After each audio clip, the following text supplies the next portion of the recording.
Germantown Multi Speciality Hospital, Dr. Mir Jawad Zar Khan, National Award winner, Senior Orthopedic Surgeon and Director of Germantown Multi Speciality Hospital. इनके साथ most senior and well experience doctor की team आपकी खिदमत में रहेगी। Doctor Wasif Azam, doctor Bharvi Chandori.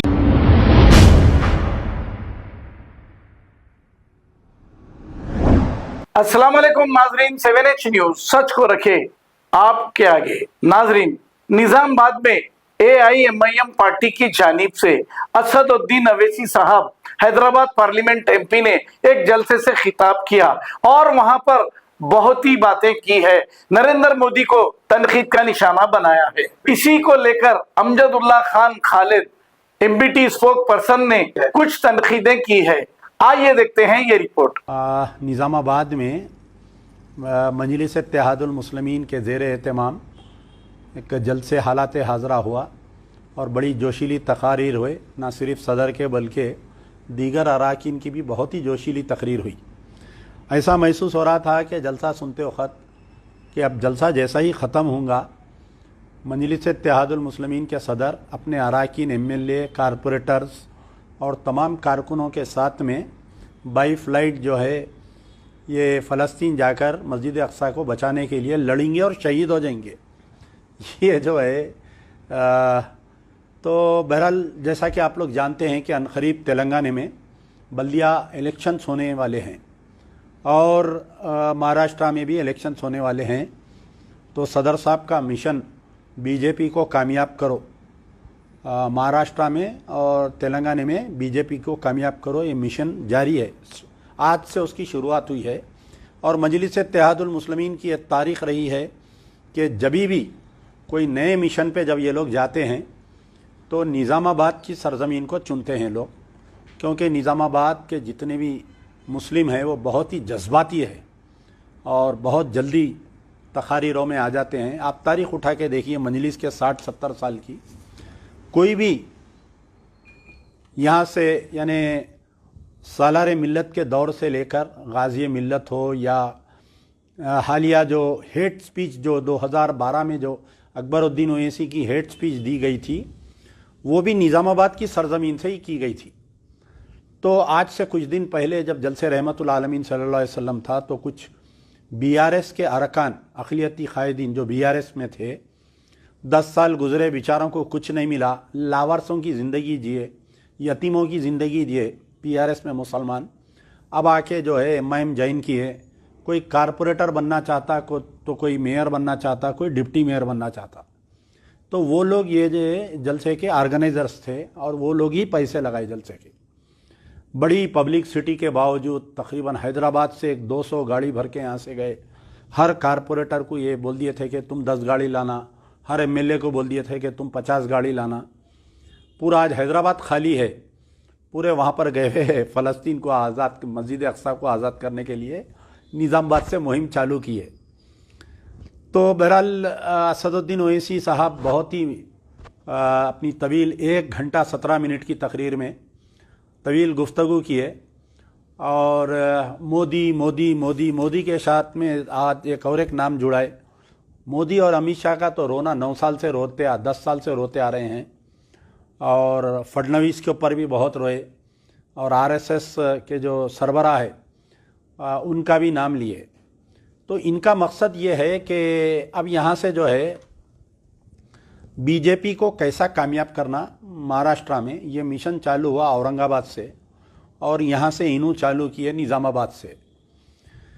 तो जैसा कि आप लोग जानते हैं कि जैसा ही ये 5 रियासतों में इलेक्शन होने वाले हैं, सरकार दो आलम सल्लल्लाहु अलैहि वसल्लम की शान में लबकुशाई और गुस्ताखी करने की कोशिश, आज तक कोई मैका लाल पैदा नहीं हुआ कि सरकार दो आलम सल्लल्लाहु अलैहि वसल्लम की शान में गुस्ताखी करा।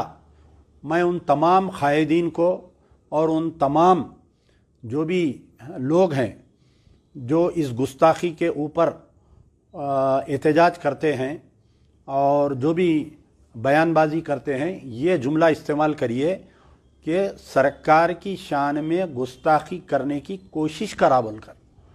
कोई मैका लाल दुनिया में पैदा नहीं हुआ जो मेरे नबी करीम सल्लल्लाहु अलैहि वसल्लम की शान में गुस्ताखी कर सकता या करने की कोशिश कर सकता। तो बहरहाल आप देख सकते हैं कि महाराष्ट्र में हुआ, फिर उसके बाद में उत्तर प्रदेश में हुआ, अचानक से इनको भी मुद्दा मिल गया, उधर से इम्तियाज़ जलील को भी मुद्दा मिल गया। बहरहाल बहुत सारे बातें बोले कि मैं एक एक का तो जवाब देना चाहता था, लेकिन ये क्योंकि आज से कुछ दिन पहले मैं असदुद्दीन ओवैसी साहब को याद दिलाना चाहता हूँ कि 9 साल जो है तेलंगाना में बीआरएस की सरकार रही, और बीआरएस की सरकार में आप जो है पार्ट एंड पार्सल रहे। कभी आप ड्राइवर बने हुए थे, कभी आप स्टेपनी बने हुए थे। यही निज़ामाबाद की सरजमीन पे आपके मुंह से ये अल्फाज निकले थे कि मैं मरते दम तक केसीआर के साथ रहूँगा, जब तक केसीआर जिंदा है मैं उनके साथ हूँ, उनके हयात के बाद में मेरे को नहीं मालूम बोले आप। तो क्या केसीआर मर गया क्या, जो आप अचानक केसीआर के ख़िलाफ़ हो गए, बीआरएस के ख़िलाफ़ हो गए?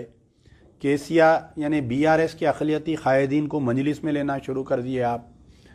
तो पहला सवाल।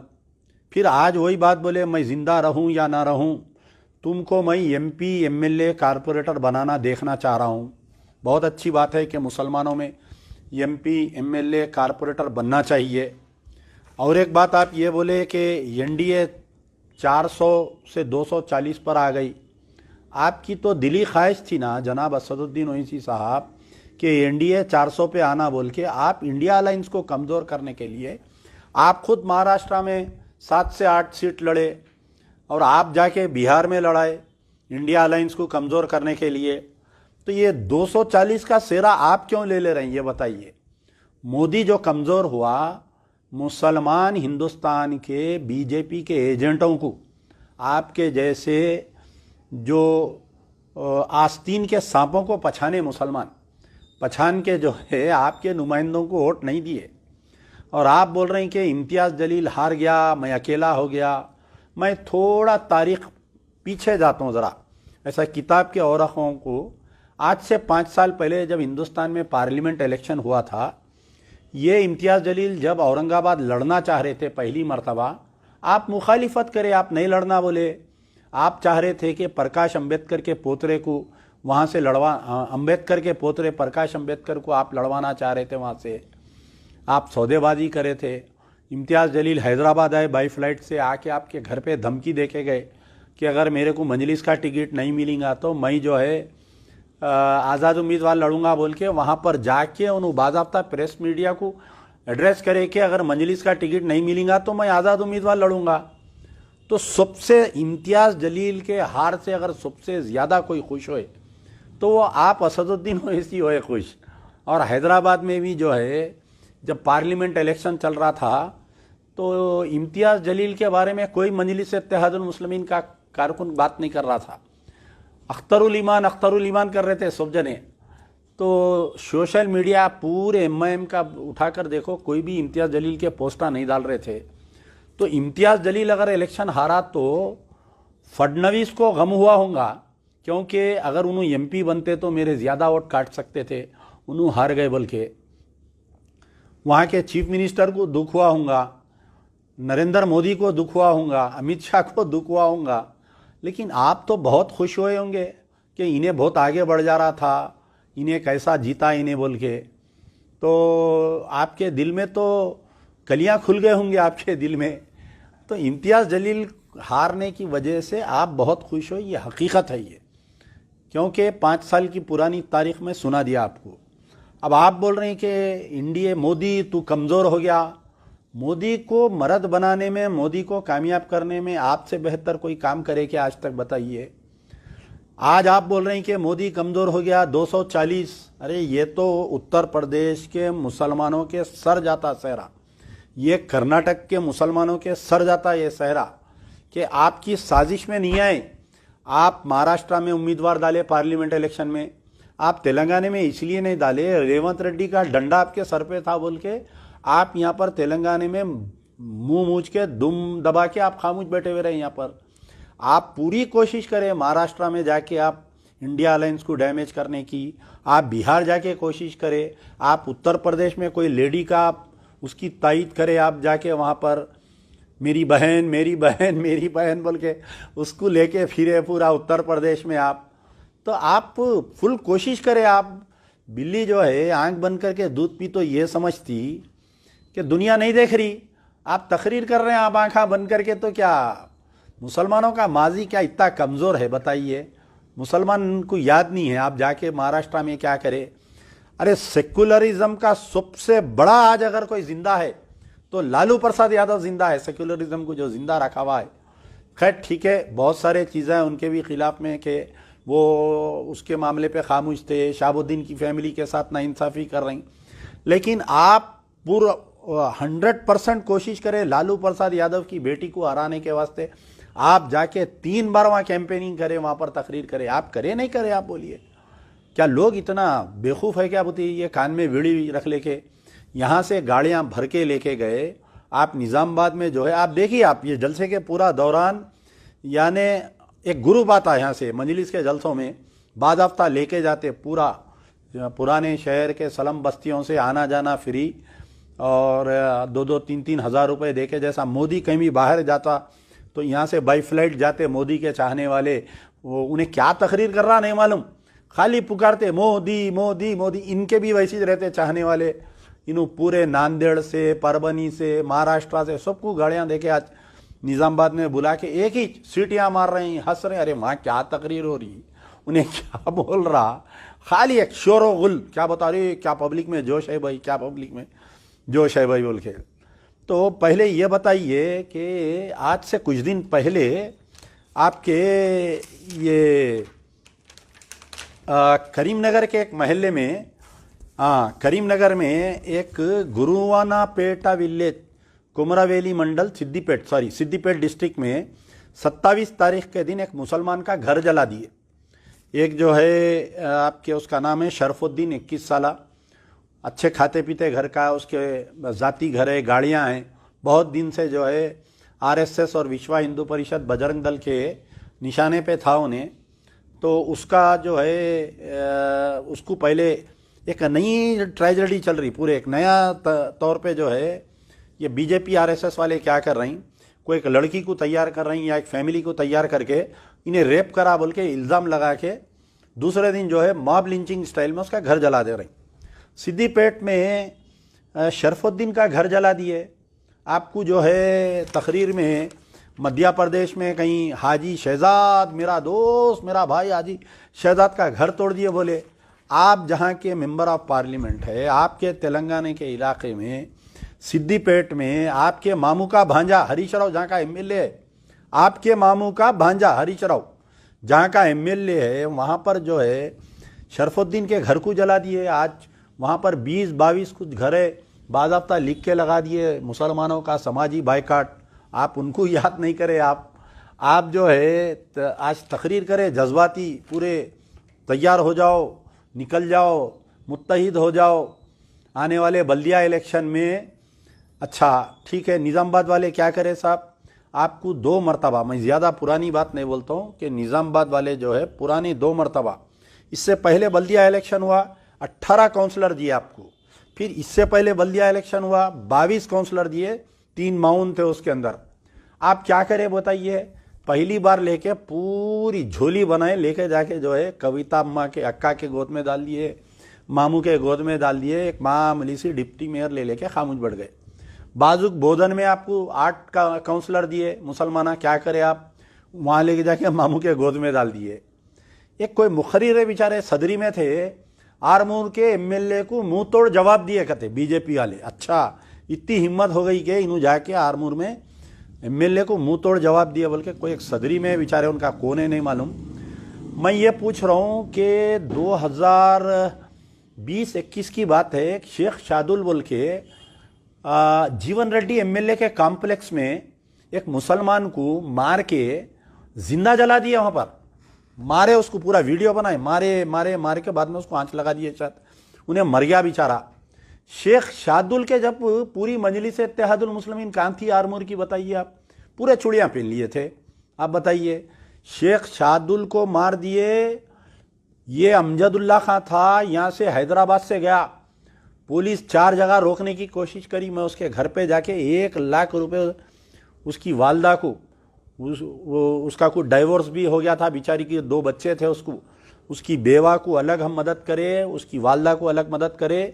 ये शादुल का भाई उसमें आई विटनेस था, 2 साल के बाद में उसका भी मर्डर हो गया। तो पूरी मजलिस इत्तेहादुल मुस्लिमीन आरमूर की क्या कर रही थी बताइए? आपके सदर तो चूड़ियां पहन लिए, आपकी पूरी मजलिस पूरी जमात चूड़ियां पहन ली थी बताइए। जब मामू के साथ थे, ये शेख सादुल की इंक्वायरी क्यों नहीं कराई? जीवन रेड्डी के कॉम्प्लेक्स में जो मर गया था सवाले की, क्यों खामोश थे साहब आप बताइए? तो वो जो सदरी पहन के जो तकरीर कर रहे थे, मेरा उनसे सवाल है कि आप आरमूर के दिख रहे, मजलिस के स्वास्थ्य ज़्यादा आरमूर कर रहे थे, तो ये आरमूर में शेख शादुल की मौता के वक्त कहाँ गए थे? वीज़ा लगा के अमेरिका चले गए थे, ऑस्ट्रेलिया चले गए थे, जापान चले गए थे, बताइए आप। शेख शादुल का जो खलेरा भाई था, 2 साल के अंदर उसकी लाश मिली, क्या बोले पी के टक्कर लग के मर गया बोल के केस क्लोज कर दिए। जब कहाँ थे साहब आप?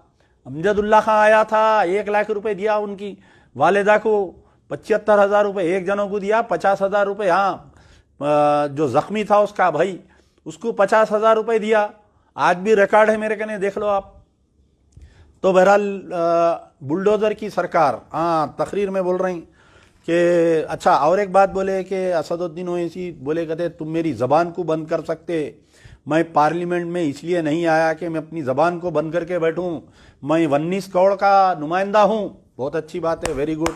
19 करोड़ के नुमाइंदे, तुम्हारी ज़बान जो है, ये इलेक्शन हुआ 9 साल तक जो है 9 मसाजिद शहीद हुए आपके मामू की सरकार में, केसीआर की गवर्नमेंट में। एक मर्तबा आप बताओ कि पार्लियामेंट में आवाज़ उठाए मामू के खिलाफ में? जो 2014 में आलेर एनकाउंटर हुआ, 6 मुसलमानों को मार दिए, असदुद्दीन ओवैसी तुम मेरी ज़बान को बंद नहीं कर सकते बोल रहे ना। जब तुम्हारी ज़बान कहाँ गई थी? हड्डी आ गई थी ज़बान में तुम्हारे। एक खाना मस्जिद शहीद हुई, तुम्हारी ज़बान बंद। सेक्रेटेरिएट के 2 मसाजिद शहीद हुए, तुम्हारी ज़बान बंद। आपके खम्मम के कोई विलेज में वहाँ पर मस्जिद शहीद कर दिए, कोत्तागुड़म फॉरेस्ट एरिया में मस्जिद शहीद करे, आपकी ज़बान बंद। शमशाबाद में मस्जिद के दीवार कर दिए, शमशाबाद में एक मस्जिद को शहीद कर दिए, आपकी ज़बान बंद। 9 साल तक आपकी ज़बान बंद थी। आज आप निज़ामाबाद में आके बोल रहे हैं मोदी तू मेरी ज़बान नहीं बंद कर सकता। मोदी का भांजा कर दिया ना तुम्हारी ज़बान बंद। केसीआर तुम्हारी जबान बंद करके रखा था। Germanton multi speciality hospital, doctor Mir Jawad Zar Khan, national award winner, senior orthopaedic surgeon and director of Germanton multi speciality hospital. इनके साथ most senior and well experience doctor की टीम आपकी खिदमत में रहेगी। Doctor Wasif Azam, doctor Bharvi Chandori, senior cardiologist और दीगर स्पेशलिस्ट डॉक्टर की टीम खिदमत अंजाम दे रही है। Robotic surgery, advance cath lab, MRI, operation theatre, ICU, 2D ultrasound and pathological laboratory की 24 घंटे इमरजेंसी सर्विस के साथ अपने तमाम अमराज का मुकम्मल इलाज करवाइए। Germanten multi speciality hospital, opposite to pillar number 150, Attapur, Hyderabad. खबर है शहर की, खबर है गाँव की, खबर है सारी दुनिया की। 7H न्यूज पसंद आए तो लाइक कीजिए, शेयर कीजिए और सब्सक्राइब करना ना भूले। 7H news.